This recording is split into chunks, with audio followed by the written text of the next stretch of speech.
íntimamente relacionado con la calidad de vida y esto con la medicina regenerativa. Teniendo en cuenta la Agencia Española de Medicamentos y Productos Sanitarios, que nosotros siempre miramos hacia allí, hacia España o hacia Estados Unidos con la FDA, en España, en mayo del 2013, la agencia española considera medicamento de uso humano a toda sustancia, bueno, vamos a leerlo todo, literalmente o combinación de sustancia que se presente como poseedora de propiedades para el tratamiento o prevención de enfermedades en seres humanos, o que pueda usarse en seres humanos o administrarse con el fin de restaurar, corregir o modificar las funciones fisiológicas, ejerciendo una acción farmacológica, inmunológica o metabólica, o de establecer un diagnóstico médico. Esto en Argentina no lo tenemos,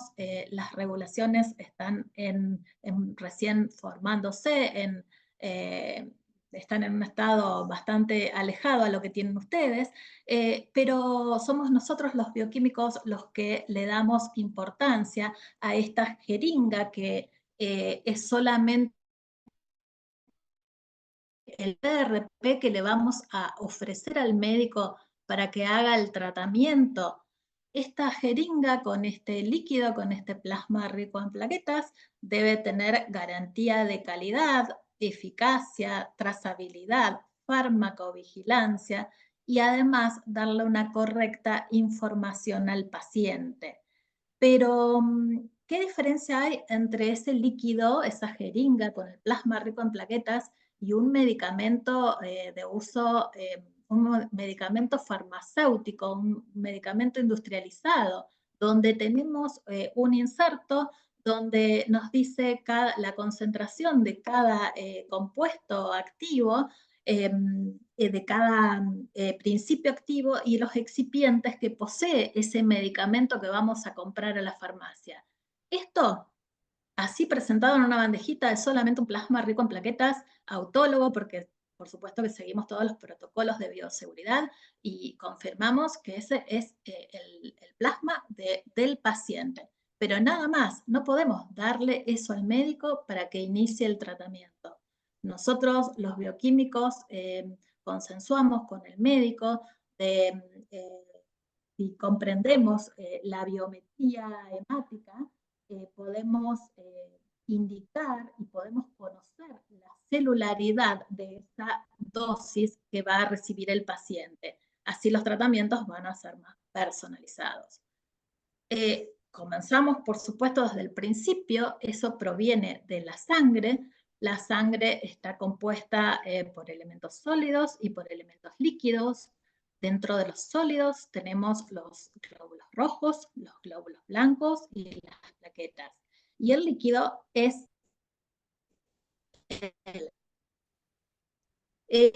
vamos a tener la serie roja, que los glóbulos rojos son los encargados de transportar el oxígeno desde los pulmones hacia los tejidos y de transportar el dióxido de carbono de los tejidos hacia los pulmones y también de regular el pH sanguíneo.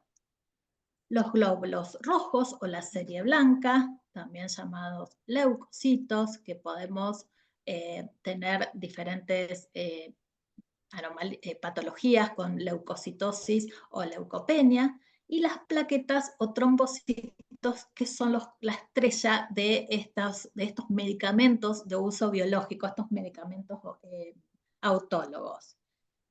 Todo esto lo vamos a poder comprender o se traduce la cantidad y la cantidad de morfología en un hemograma. Las plaquetas son importantes células anucleadas de tamaño chico, de forma lenticular, con un valor de referencia en sangre periférica de 150.000 a 400.000 por milímetro cúbico. El volumen plaquetario medio, ya vamos introduciéndonos en los parámetros que nos va a dar la biometría hemática, es de 7 a 12 femtolitros, el tamaño promedio es de 0,5 a 2,5 micras, tienen una vida media de 7 a 10 días en circulación, Aquí voy a hacer un parate porque es muy importante, por lo menos en Argentina y por lo que estoy escuchando últimamente en Francia, que están previos al evento deportivo, también están comenzando con los arbovirus, que es el virus del dengue. El virus del dengue es un virus que afecta, baja las plaquetas, produce una trombocitopenia.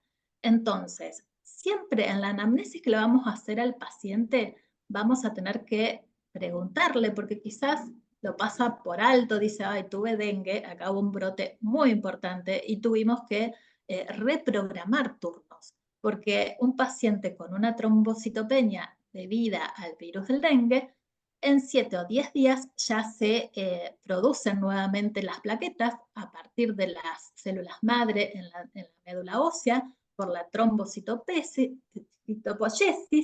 y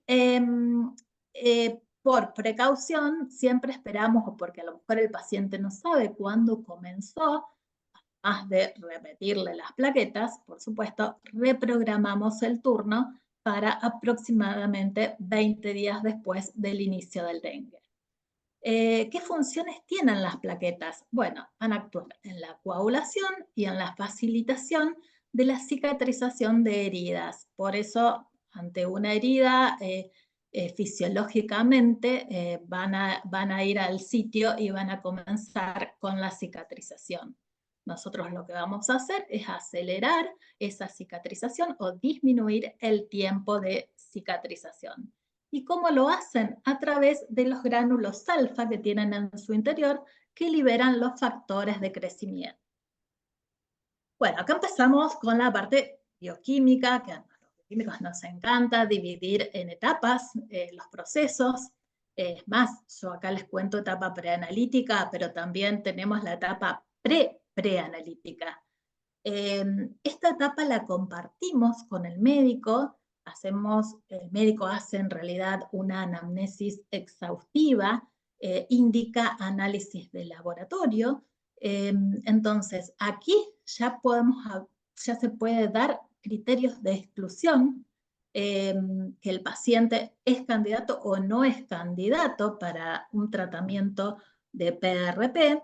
Dentro de los análisis de laboratorio, nosotros citamos al paciente entre 7, 10 o 15 días antes del tratamiento y ya tenemos unas plaquetas basales, no solamente el hemograma completo, sino que también nos da cierta seguridad tener la serología previa del paciente. Esa serología previa se adjunta al consentimiento informado que después le vamos a hacer firmar al paciente. También es importante el nivel de vitamina D, no solamente por ser inmunomoduladora y actuar en el metabolismo fosfocálcico, la vitamina D cobra mucha importancia en estos procesos de recuperación y regeneración ósea. Dentro de la venopunción vamos a ver que es muy importante, hay que tener mucho cuidado porque ahí la calidad de la muestra va a ser crucial para el contagio de células en el hemocontador. El orden de llenado de tubos también vamos a ver que es muy importante. Si el paciente está apto a través de todos ese historial, el médico le da, o nosotros en el laboratorio le damos las recomendaciones previas y ya le damos el turno para hacer, el tratamiento. Aquí les voy a dejar, no los voy a cansar, pero les dejo la lista de los fármacos y sustancias que inhiben la función plaquetaria. Es importante porque muchos pacientes quizás se olvidan de decirle al médico o están tomando aditivos, suplementos alimentarios o productos naturales en exceso, como puede ser el jengibre o los arándanos, que también inhiben la función plaquetaria, por supuesto todo en exceso, ¿no? También hay enfermedades hematológicas que van a ser criterios de exclusión. trastornos sistémicos asociados con trombocitopatías. Por ejemplo,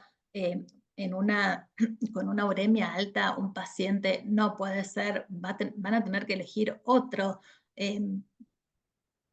tratamiento, perdón, porque la uremia es tóxica para las plaquetas. Todas estas enfermedades van a ser criterios de exclusión. Entonces, ¿aquí qué hacemos? Ponemos los semáforos, semáforo rojo, amarillo o verde, y los pacientes van a ir derivados de acuerdo a su historia previa. Las recomendaciones que se le dan es el ayuno de 4 a 6 horas como mínimo para evitar precisamente la lipemia que hablábamos antes, evitar la ingesta de medicamentos o productos naturales con efectos inhibitorios sobre las plaquetas durante 7 días previos al procedimiento, evitar el estrés físico y mental que también influye en la calidad de la muestra, evitar el tabaco porque aumenta la agregación plaquetaria. Debemos crear un ambiente empático con el paciente para que esta persona indique al médico todo lo que está tomando o darle importancia a lo que realmente el paciente quizás no le da importancia. Dentro de la venopunción, les dije que era muy importante porque cada paso afecta la calidad de la muestra obtenida y por consiguiente va a afectar el contagio de células. Sabemos que en la fase preanalítica se dan el mayor porcentaje de errores dentro de un laboratorio. Entonces, tenemos que tratar de disminuirlos lo mejor posible. Sugerimos hacer, los bioquímicos generalmente hacemos un checklist previo con los materiales necesarios, acomodamos los tubos según el orden de llenado, según las normas de CLSI, etiquetamos o rotulamos adecuadamente. Las normas internacionales dicen que hay que etiquetar delante del paciente y luego de la extracción. El paciente debe estar en una posición cómoda, evitar sacar sangre de una zona donde hay suero o donde estén afectadas por hematomas o edemas. Aquí también tener en cuenta la seguridad del paciente, que es muy importante.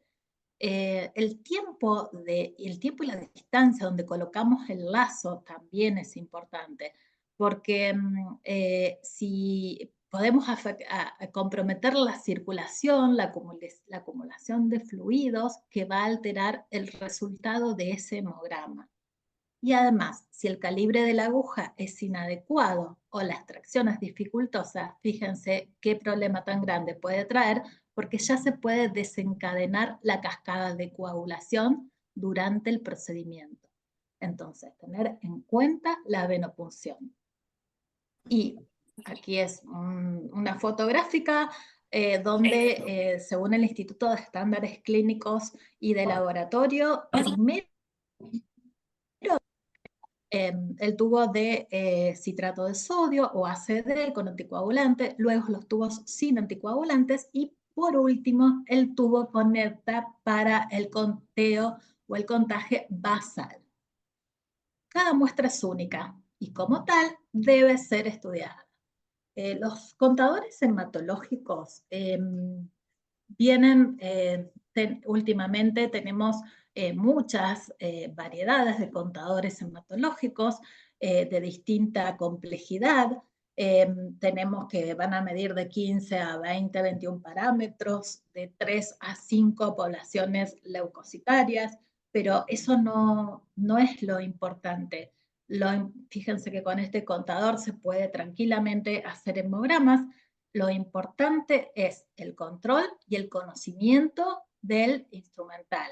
La experiencia del bioquímico, o en este caso somos los bioquímicos, o quizás allá son ustedes los médicos que manejan el contador, tenemos que manejar o nosotros el contador, no el contador a nosotros.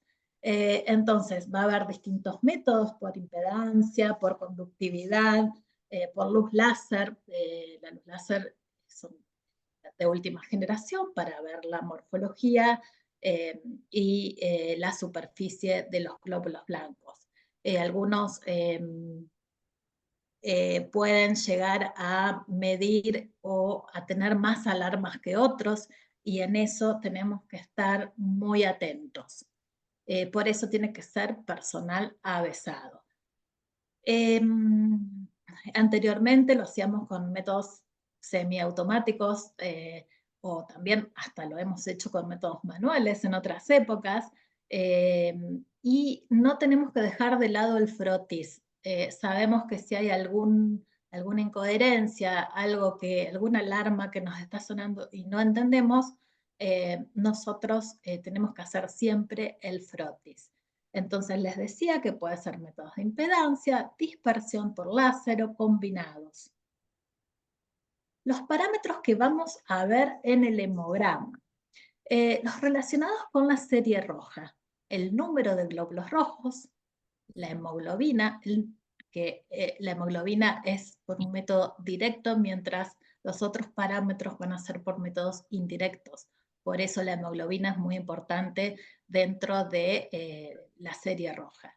El hematocrito, el volumen corpuscular medio, la hemoglobina corpuscular media, la concentración de hemoglobina corpuscular media y el RDW o la amplitud de desviación eritrocitaria. Dentro de los parámetros relacionados con glóbulos blancos o leucocitos, el número del recuento total y el tipo de leucocitos. Como les decía antes, algunas poblaciones, algunos contadores miden 3 poblaciones y otros 5, que son las 5 clases de leucocitos. Los parámetros relacionados con las plaquetas, el recuento total, el volumen plaquetario medio y el plaquetocrito. Acá tienen la lista completa con todas las nomenclaturas, pero eso lo tiene cada contador, así que siempre tengan el manual al lado, siempre consulten el manual, que es el mejor consejo. Hablábamos de los parámetros de la serie roja, medición directa, hemoglobina, hematocrito por método indirecto y recuento total de glóbulos rojos.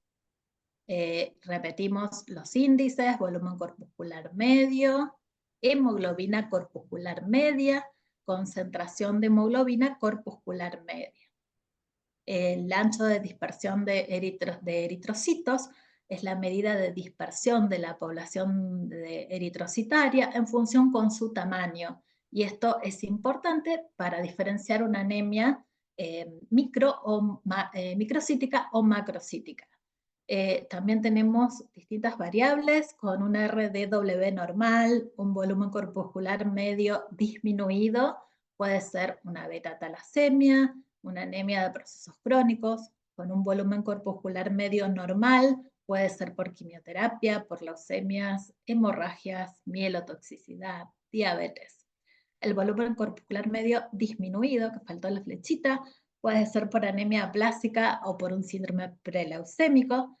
Y si tenemos un RDW elevado, tenemos que estudiar también si el volumen corpuscular medio, relacionarlo con volumen corpuscular medio bajo, puede ser anemia ferropénica severa, beta-talasemia, o investigar una hemoglobina H. Si el volumen corpuscular medio es normal, puede ser por déficit nutricional, mielofibrosis, déficit de ácido fólico, déficit de vitamina B12. Y el volumen corpuscular medio aumentado por déficit de fólico y B12, anemia hemolítica inmune, por crioglutininas. ¿Cómo resolvemos el tema de las crioglutininas? Calentamos la muestra, siempre la hacemos con muestra a temperatura ambiente, la calentamos a 37 grados y volvemos a pasarla por el hemocontador. Aquí hay un ejemplo de un histograma, y este histograma tenemos distintas zonas, pero está normal. Les dejo una lista con los parámetros que va a variar según el sexo de la serie roja y después vamos a la serie blanca. Por impedancia, contamos 3 poblaciones: linfocitos, que son los más chicos, polimorfonucleares son los más grandes, y los monocitos eosinófilos y basófilos de tamaño intermedio. Es como que van por un pasillo hacia el contador, miles de células. Llega un momento que ese pasillo se va achicando, entonces entran algunas y van por un lugar algunas, por otro tamaño otra y otro tamaño otras células. Los más complejos, se incorporaron distintas metodologías para ver no solo el tamaño celular, sino también la granularidad, la lobularidad y el contenido de RNA o de DNA por fluorescencia. En este caso, diferenciamos las 5 poblaciones leucocitas.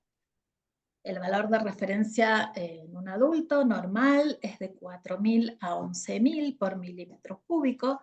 Esta es una hermosa fotito donde tenemos, pero los agranulocitos, como son los monocitos y los linfocitos, y los granulocitos, que son los eosinófilos, basófilos y neutrófilos. Verán la diferencia de tamaño y de morfología. Esto es una foto, es un dibujo hermoso, pero es como expectativa realidad. Nosotros realmente, esto es lo que vemos al microscopio si hacemos un frotis. Y aquí también va a haber alarmas que nos va a dar el contador, si hay muchos neutrófilos en banda, que son generalmente por una respuesta a una infección. Tenemos los linfocitos con su núcleo grande y poco citoplasma, monocitos eosinófilos que son bilobulados y basófilos que están llenos de gránulos. Aquí les dejo otra tabla donde dice el valor relativo y absoluto del recuento general de leucocitos y las poblaciones. En realidad, lo que más tenemos que tener en cuenta es el valor absoluto, pero en una fórmula leucocitaria generalmente lo informamos como porcentaje, lo traducimos a porcentaje. Esto se los dejo también para que lo lean con tiempo, las posibles causas de las alteraciones, causas de aumento o de disminución de cada uno de los neutrófilos, linfocitos, monocitos, eosinófilos y basófilos, que generalmente estos dos últimos no tienen mucha variación.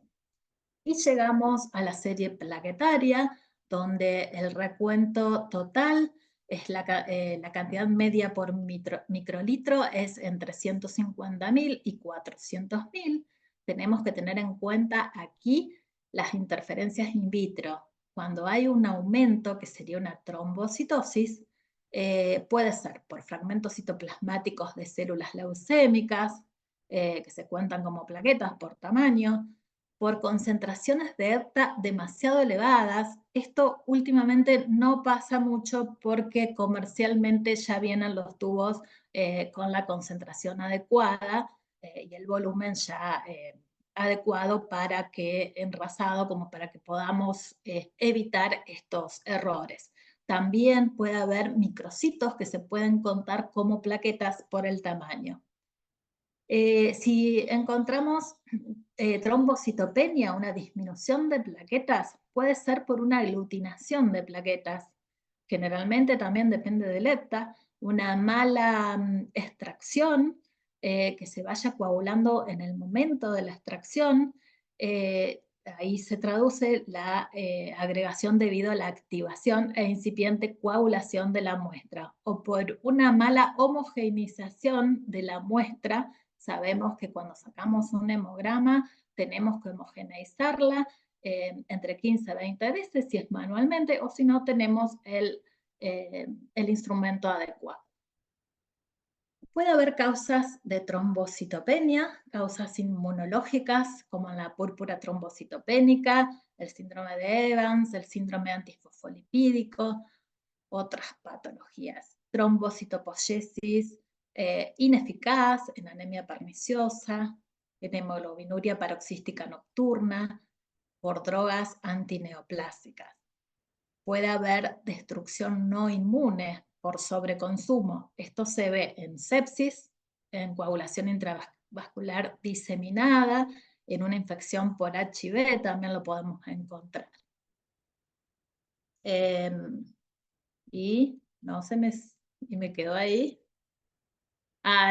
Bueno, las pseudotrombocitopenias puede ser por punciones venosas difíciles, por punciones venosas difíciles o por utilizar otro calibre de aguja. Se puede originar la activación plaquetaria con formación de microcoágulos.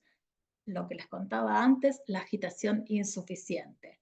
Puede haber un recuento falsamente disminuido, provocado por el anticoagulante EPTA. Todo esto se puede solucionar como, primero, si nos tenemos que dar cuenta, vemos un frotis y además sugerimos obtener muestras con otros anticoagulantes si es el EPTA el que está perjudicando. En este caso podríamos usar el ACD, que es el ácido citrato de dextrosa, o el citrato de sodio.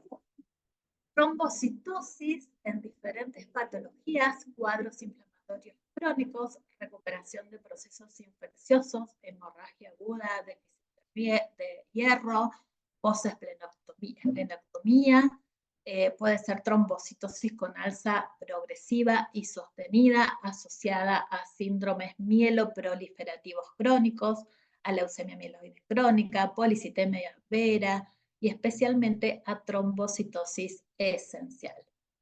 Dentro de los parámetros los llamamos plaquetograma, el plaquetocito, que es el porcentaje del volumen de plaquetas sobre el volumen total de sangre, el volumen plaquetario medio, que es el BPM, el valor normal es de 5 a 15 atentolitros. La distribución del volumen plaquetario mide si existen grandes diferencias de tamaño entre unas plaquetas y otras.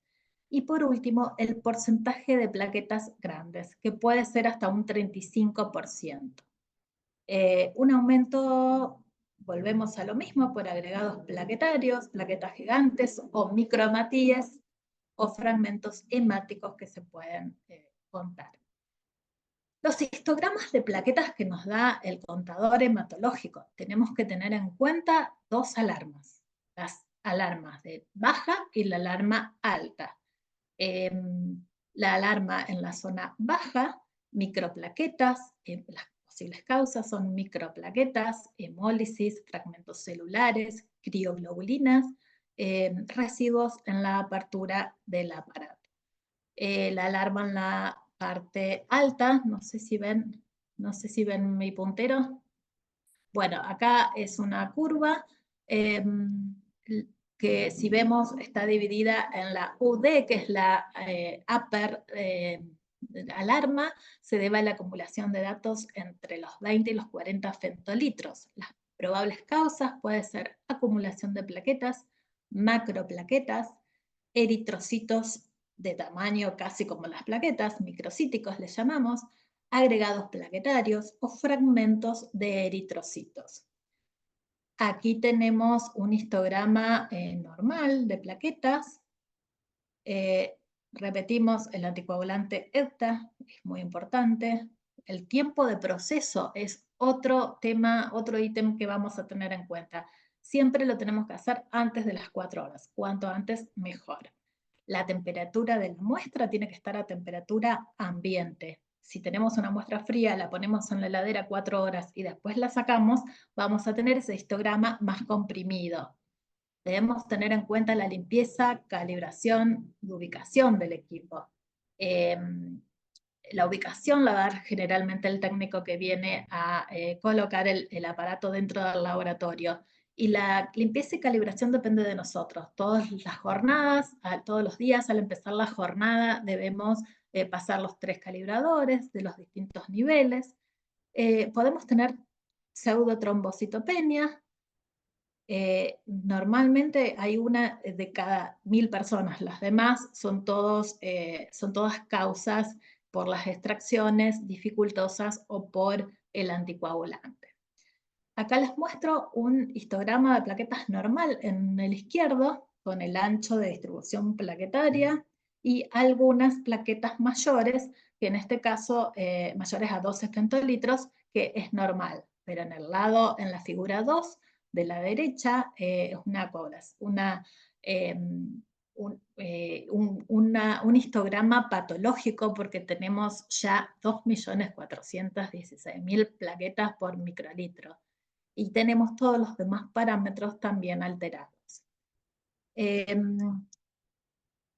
Vayamos a las interferencias y limitaciones del aparato. La hiperlipemia puede aumentar la concentración de hemoglobina corpuscular media.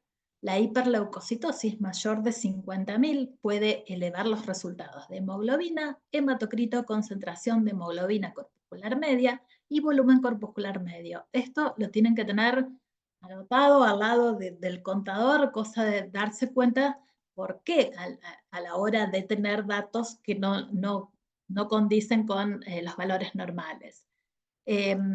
Volvemos a repetir que la agregación de plaquetas puede dar recuentos plaquetarios falsamente disminuidos. El satelitismo plaquetario en torno a los neutrófilos puede causar pseudotrombocitopenia.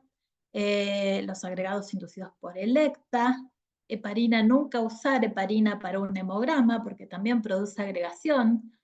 Los fragmentos de hematíes y de leucocitos pueden producir recuentos falsamente elevados. Algunas variaciones pueden ser secundarias a otros factores, como son las variabilidades biológicas, el ritmo circadiano, el ejercicio, el estrés, la dieta, el grado de hidratación y el consumo de algunos fármacos. Por eso siempre recomendamos al paciente que no venga caminando para hacer la caminata de la mañana al laboratorio a hacerse la extracción de sangre, porque eso influye muchísimo en los resultados.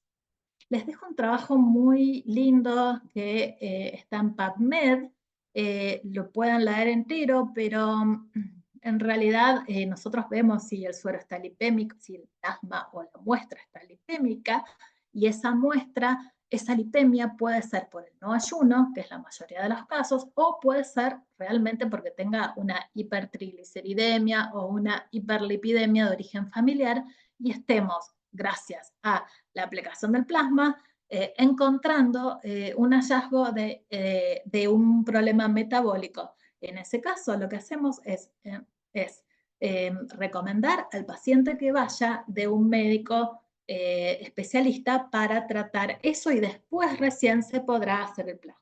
Aquí está el trabajo si lo quieren leer. Bueno, y llegamos al contaje de células, de plaquetas, eritrocitos y leucocitos. Este contaje, la biometría hemática, es una herramienta crucial para validar los protocolos que estamos utilizando en medicina regenerativa. Y vamos a tener 3 tipos de muestras. La sangre basal, que si la tenemos de 10 días antes y no ocurrió nada entre medio, no tuvieron ningún accidente viral como pasó acá con el dengue, puede servir, y si no, se hace ese mismo día. Tenemos el contagio de células en el plasma rico en plaquetas obtenido por distintos protocolos, y también debemos realizar el contagio celular del plasma pobre en plaquetas. Y ya vamos a ver por qué. La sangre basal, dijimos que los tubos tienen dipotásico o tripotásico, tener en cuenta la homogeneización de la muestra y la temperatura que está esa muestra. Aquí tenemos, yo lo veo muy chiquitito, pero está normal, con un recuento y los parámetros normales. El plasma rico en plaquetas. Sabemos ya que lo dividimos el plasma en 3 tercios. El tercio inferior, el que está en contacto con la fase leucocitaria, el que está sobre la fase leucocitaria, es la porción de plasma rico en plaquetas. Aquí vamos a ver, acá está en flúor el contagio que recuperamos y los otros parámetros de las plaquetas. Pero también tenemos que ir hacia arriba y ver si este plasma rico en plaquetas tiene glóbulos blancos o tiene glóbulos rojos. Y esto es muy importante, entregar al médico un plasma rico en plaquetas libre de glóbulos rojos y depende de lo que el médico requiera, si tiene o no leucocitos, esa es tema de otra charla. Pero aquí es lo que vamos a ver bien en el plasma pobre en plaquetas. En este tenemos 80.000 plaquetas. Si vemos que hay 200.000 plaquetas sobre un valor basal de 300.000, algo estamos haciendo mal. Cambiemos el protocolo. Por eso es muy importante contar las plaquetas, especialmente en el plasma pobre en plaquetas.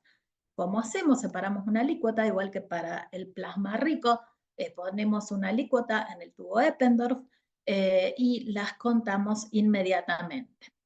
Todas estas variables, acá tenemos un cero litémico, tenemos todas estas variables también, la eritrosedimentación o la velocidad de sedimentación globular es un ítem importante dentro de del hemograma, que también a veces se suma al hemograma para evaluar el estado general del paciente. Con todas estas variables, con todos estos números, si desechamos la muestra, si llamamos al paciente, citamos al paciente en otro momento con un ayuno realmente verdadero o lo derivamos a un médico especialista para que trate esa hiperlipidemia, vamos a tener el cálculo del recupero o rendimiento, que cada médico o cada protocolo va a tener un recupero o un o un porcentaje de recuperación adecuado para la patología que está tratando. El cálculo del rendimiento se hace simplemente con el recuento de plaquetas del plasma rico en plaquetas sobre el recuento de plaquetas basales. Aquí, si se acuerdan, al principio teníamos esta bandejita sola con una jeringa. Aquí ya tenemos la bandeja con la jeringa y la composición celular, la composición cuantitativa celular, que es muy importante saberla. Además, tenemos que recordar que el plasma rico en plaquetas es un producto biológico preparado naturalmente para activarse y actuar. Entonces, al trabajar con esta porción de plasma, debemos sugerir al médico que lo aplique lo más rápido posible y que en el caso de tener que conservarlo, no dejarlo más de 2 horas, pero eso sí, a temperatura ambiente. Nunca evitar cambios de temperatura, isquemia en la extracción o manipulación. Entonces, todo eso es muy importante. Los glóbulos rojos en PRP, les repito, no son, tenemos que ahí hacer un semáforo rojo, porque aquí hay un estudio donde indica el efecto deteriorante de los glóbulos rojos en el cartílago, producen lesión irreversible en condrocitos, afectan la función de las plaquetas alterando el pH y promoviendo la inflamación. ¿Qué producen los glóbulos blancos en el PRP? Los neutrófilos producen grandes cantidades del factor de crecimiento endotelial vascular, contribuyen a la señalización de otros tipos de células cruciales para la regeneración, interaccionan con las plaquetas. Los monocitos y macrófagos son fagocitos, remueven el tejido dañado, expresan dos fenotipos, el M1 y el M2. El balance de los aspectos inflamatorios y antiinflamatorios es importante, es regido por los monocitos y macrófagos, mediado. Los glóbulos blancos, los linfocitos, también acá hay otro trabajo muy, muy lindo para leer sobre la liberación de moléculas bioactivas, factor de crecimiento transformante beta, e inician la interacción entre las células. Liberación de mediadores proinflamatorios, citoquinas catabólicas, interleuquinas 1 y 2, factores de necrosis tumoral, metaloproteinasas, que son antagónicas de las citoquinas. Todos estos trabajos están muy buenos para poder leer. Y llegamos al final donde también introduciéndonos en el partido, que sé que ustedes ya están por iniciar su, su partido, así que ya los dejo. Nosotros informamos, entregamos al médico los bioquímicos este plasma rico en plaquetas, no solamente con lo que nos da el contador hematológico, sino que tenemos una ficha, que si quieren después les paso el modelo, que está muy buena, porque la fuimos elaborando a medida de que íbamos teniendo algunos casos diferentes. Y con eso le pasamos la pelota literalmente a los médicos, ahí ya que la infiltren ellos. Y como conclusión, para terminar, en esta foto la van a ver a mi compañera Susana, ella es triatleta, ha sufrido por una caída en bicicleta, sufrió una lesión en el supraespinoso, en el manguito rotador, y antes era la bioquímica, ahora se convierte en la paciente. Con 2 aplicaciones de plasma rico en plaquetas ecoguiados, la verdad que tuvo un resultado increíble, está nuevamente en carrera y además muy buena. Así que el procedimiento, el tratamiento es eficiente, en este caso fue muy eficiente. Concluimos que la biografía hemática se convierte en una herramienta esencial en medicina regenerativa. Un contagio celular aporta información muy valiosa sobre la composición cuantitativa del PRP obtenido. Por lo tanto, se puede conocer la dosis final infiltrada al paciente. Muchas gracias por su atención y acá estamos las dos, Susana y yo. Bueno, Alicia, muchas felicidades. La verdad es que ha sido una charla fantástica. La verdad es que hemos aprendido muchísimo y sobre todo felicitarte porque te has ajustado exactamente a la petición que muchos profesores de la Academia Española pues pretendíamos, ¿eh? Bueno, tenemos poco tiempo porque es verdad que juega tanto España con Italia en la Eurocopa como Argentina y Canadá en la Copa de América. Somos aquí muchos futboleros, pero yo quiero dar altavoz a algún profesor de la academia, que estamos aquí varios, el doctor Ardine, el doctor Gallego, la doctora Almudena Fernández, doctora Victoria Sola, Gustavo Santangelo, Rodolfo Bankovic, son todos miembros del grupo de EVA también.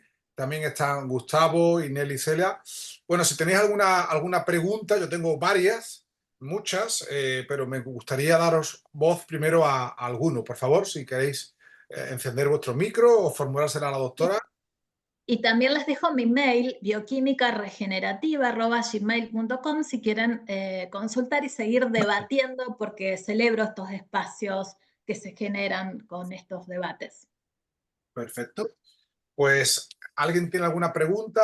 O si no, venga, Luis Gallego, Sí. de Almería. Sí, doctora Rinaldi, muchas gracias por esta charla, porque sobre todo para clínicos como nosotros, pues es muy enriquecedora y nos damos cuenta de que tenemos mucho que aprender.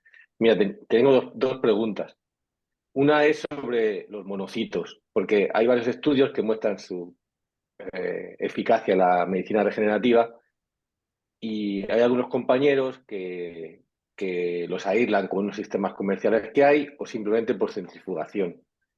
Pero otros pues ponen en duda que se puedan aislar bien.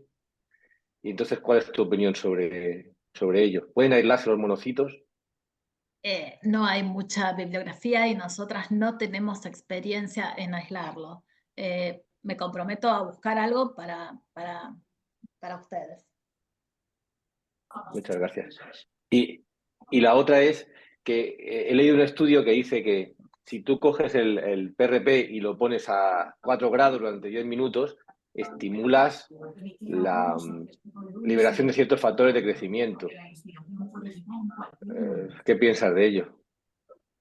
Sí, esto lo hacemos especialmente para oftalmología, que congelamos, frizamos el plasma rico en plaquetas obtenido y luego en el descongelamiento se activan y liberan esos factores de crecimiento. Entonces, algunos médicos prefieren frizarlo y utilizarlo después. Lo hemos hecho en veterinaria para artrosis de bovinos, que se hacen para que sea una sola extracción, se hace una extracción de mucho material, se prepara mucho plasma rico en plaquetas y se va dosificando en el freezer y bajando para que se activen de esa manera. Pero tampoco hay muchos estudios, ¿eh? Hay que seguir investigando. Muy interesante. ¿Alguna pregunta más, doctora Almudena? Yo tenía una pregunta, Pedro. Gustavo Santangelo, adelante, de Argentina. Sí. Argentina. Sí, estoy con prisa, ¿eh? Estoy con prisa, que está la cosa complicada. Dispara. Sí. Vamos a ver, me interesa, primero felicitarte, es espléndida la charla que has dado, y muy útil, y muy útil. Gracias. Quisiera ver si es posible que ampliaras un poquito más el tema de la fracción leucocitaria del sobrenaante del PRP. ¿Es verdad que es útil en todos los procesos de cicatrización? ¿Qué tipo de información tienes al respecto? Tienen mediadores depende del lugar a donde vas. Nosotros lo tenemos así, depende del lugar a donde vas a infiltrar ese plasma rico en plaquetas. Por ejemplo, si tenés una tendinitis, ahí sí el PER rico en leucocitos. Ahí haría mejor efecto en la cicatrización. Si es en una artrosis de rodilla, tenemos entendido que no, que tiene que ser un plasma pobre en leucocitos, que los leucocitos estarían haciendo una acción contraria. Estamos hablando entonces de un efecto más colagenoso, es decir, de trabajo de fibroblasto. ¿Qué tipo de trabajo es esa cicatrización? Inflamatorio, más inflamatorio sería. Correcto.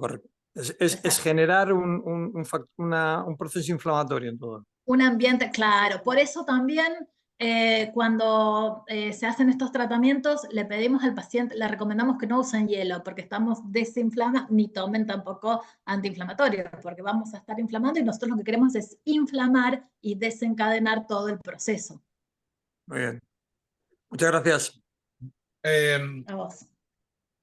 ¿Alguien quiere comentar algo más? A mí me gustaría comentarte también. Alicia ha dicho muchísimas cosas, hace una especie de medio resumen. Me ha gustado mucho la idea de que tengamos que poner una tabla en nuestras unidades de medicina regenerativa con el hemocontador, porque es verdad que hay tantos parámetros que muchas veces tenemos que chequear en checklist a ver qué parámetro puede salir alterado, ¿no? Me ha interesado mucho la reflexión, por supuesto, de la eficacia, la trazabilidad, la farmacovigilancia, la calidad, la información al paciente. Todo eso es fundamental, ¿eh? Todavía hay distintos colectivos que cuestionan pues todo esta, que ya no hay cuestión posible, pero siempre tenemos que serlo y parecerlo. Eso es fundamental, hacer las cosas bien, ¿no? Me ha llamado la atención toda esa variabilidad que describes a la hora del contagio celular, pero está descrito efectivamente que en un mismo paciente, a distintas horas del día, puede haber distintos contagios celular, el que haga ejercicio o no, que ayune o no, que tenga estrés, una enfermedad, y eso parece que afecta a la data biológica, ¿no? El contagio celular, ¿no? Pero Totalmente. El ritmo circadiano, el estrés, el ejercicio físico, son variabilidades en el mismo día, variabilidades biológicas del mismo paciente, que vamos a tener distintos conteos. Y si a eso le añadimos que la técnica empleada a la hora de la extracción, a la hora de si se agregan las plaquetas, si hay una aglutinación o las colonias, parece que ahí pues, parece que puede haber menos plaquetas en el hemocontador, sin embargo, realmente no es así.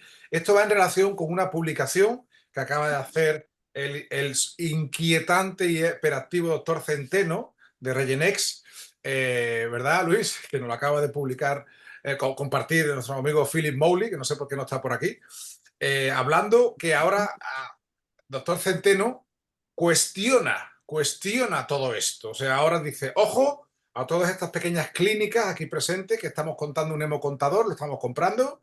Ojo a estos hospitales que estamos continuamente con la bata biológica, porque hasta eso se puede cuestionar. O sea, partimos de una base donde todo era un poquito manufacturado y según un poquito las revoluciones que yo ponía, los ciclos y a ver qué había ahí. Ahora hemos decidido ser muy científicos, metodológicos, contar las células y ahora Centeno nos dice que, ojo, Ojo, porque si se agregan las plaquetas, el recuento plaquetario puede ser una falsa disminución, ¿no? ¿Qué opinas de esta reflexión, Alicia? La verdad que no lo leí, lo voy a leer, pero Ha salido escuchándote, hoy, ha salido hoy. bueno, lo voy a buscar. Yo lo que opino es que nosotros tenemos que ver el resultado. Eso es. Si el resultado, la clínica del paciente mejora, la variabilidad biológica existe. Va a haber, no la podemos evitar, pero bueno, tiene un rango de variabilidad. Entonces, si trabajamos dentro de esos parámetros, dentro de esos rangos, y además sugeriría que todos nosotros que estamos trabajando en esto, en especial los bioquímicos, documentemos todos los procesos para poder hacer más estudios y poder realmente ver si esto es así. Correcto. Alicia, publicabas tú hace 2 días en tu LinkedIn el concepto de la fotoestimulación. Ese tema le gusta mucho a Luis Gallego. ¿Podrías hablarnos un poquito si realmente es algo útil o es una fricada? Aquí hay muchos frikis, una fricada para diferenciarte de de la competencia. ¿Qué aporta la fotoestimulación? Y lo que en realidad tampoco hay tantos estudios. Lo que sí, lo que aporta es que si uno activa el plasma rico en plaquetas con cloruro de calcio, hay que inyectarlo, infiltrarlo inmediatamente porque se va a gelificar. En cambio, con la fotoactivación se puede dejar hasta 2 horas que mantiene la misma viscosidad y se puede infiltrar perfectamente. Ahora, medir los factores de crecimiento liberados, si se activaron más o se activaron menos plaquetas, no lo sabría decir. ¿Y qué tipo No de hay muchos luz estudios. empleas? Porque esa luz emite un calor y el calor hemos visto que coagula las plaquetas, ¿no? No, se hace por luz UV y no ¿UV se coagulan. no se coagula? No, ¿Cómo no se se llama la coagulan. luz? Lo vas a tener líquido al plasma durante 2 o 3 horas si lo querés dejar a temperatura ambiente y colocarlo más adelante. Ah, En pues cambio, no lo conocía. sabes que el cloruro de calcio lo tenés que colocar inmediatamente. Muchas veces se lo damos al médico, nosotras al cloruro, Se en un coagula. tubo Eppendorf estéril para que lo pongas en el momento. Y como te distraigas 7, 10 minutos, a todos nos ha pasado que se coagula y tenemos un Sí. problema, ¿no? También hay mucha variabilidad. Y nosotros queremos que esa coagulación se produzca adentro para que se forme la malla de fibrina y se vayan liberando una liberación prolongada y controlada de los factores de crecimiento.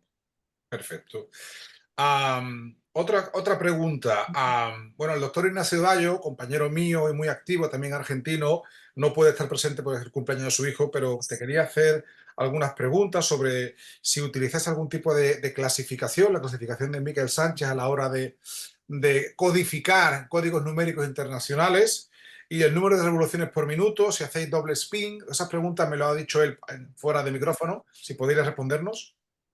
Los protocolos que hacemos nosotras son de simple spin, una sola centrifugación para evitar la manipulación extrema de la muestra. Y con una sola centrifugación tenemos protocolos validados y calibrados, los validamos cada 2 o 3 meses, trimestralmente en general, y cada centrífuga tiene su validación y su tabla. No es que tenemos 4 centrífugas. Una generalmente la usamos para traumatología, la otra para estética, la otra para veterinaria. Entonces, cada centrífuga va a tener su validación y su calibración, su tabla. Los bioquímicos somos así, siempre tenemos en la pared una tabla pegada y eso lo hacemos cada 2 o 3 meses. Muy bien. Con externos o internamente. Muy bien. Bueno, nos hemos pasado un poco de tiempo, pero mujeres al poder. Estamos aquí con la doctora Almudena Fernández, la doctora María Victoria. Por favor, ¿alguna pregunta a la doctora Alicia Rinaldi, por favor? Seguro que tenéis alguna. Sois las dos muy inquietas. A lo mejor las he pillado. Activáis No se vuestro preocupen, micro. les dejo el mail Sí. y vayamos a ver el partido Venga, tranquilas. venga. Pues nada, con esto vamos a concluir, por tanto, mira, Italo D'Ambrosio, muy buena, del grupo de EVA. Alicia, ha sido un placer contar contigo. Gracias por tu predisposición. Nos ha encantado la charla, una charla a los que somos más de... Yo vengo desde que operar toda la mañana y estas cosas se me escapan muchísimos parámetros que ahora los tendré en cuenta, las repasaré. La doctora Almudena se despide, muchas gracias, muy interesante. Y bueno, pues la verdad es que gracias por sumar, gracias por aportar. El mundo se ha quedado pequeño, estás en Argentina, estamos aquí en España, en todo el mundo. Esta charla se compartirá y seguimos aprendiendo de forma incansable, con mucha ilusión. Por lo tanto, quiero darte la voz para que te despidas antes de que yo cierre el segundo webinario. Muchas gracias, Alicia. Te agradezco enormemente la presencia de todos y, como les decía antes, celebro estos espacios que se generan, que están generando ustedes.